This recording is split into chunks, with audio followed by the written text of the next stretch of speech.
মাকে একদমই রান্নাঘরে একা একা ছাড়তে ইচ্ছা করে না। মা কি ঠিকঠাক রান্না করে না?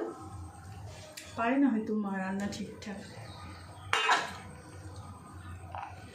এগুলো কে খাবে? তুমি খাবে? এখানে কি আছে? চাল কুমড়া সজনে ডাঁটা আছে। আমার পাপা খাবে? আমার পাপার জন্য তো শাকও আছে। কোথায় গেল শাক?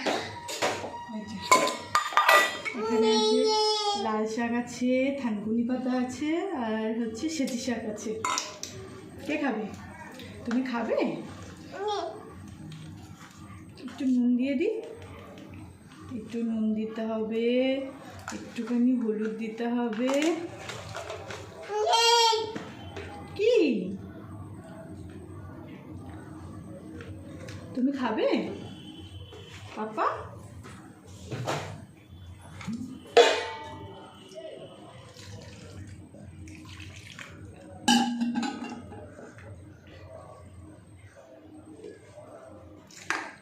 টাটা টাটা করো তুমি। ইয়া দিশুম দিশুম কই দেখি দেখি, চারটে দাঁত উঠেছে। আবার মুখ বন্ধ করে নেয়। দিশুম। এখন বাড়িতে কে আছে? আমি আছি, আমার ছোট্ট সোনা আছে, আর কেউ বাড়িতে নেই। বলো পাপা, বাড়িতে কেউ নেই।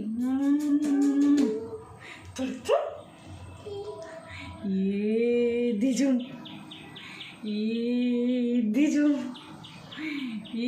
দিজুম, দাঁতগুলো পুরো স্পষ্ট বোঝা যাচ্ছে। মাম মাম মাম মাম বলো, একটু মাম বলো।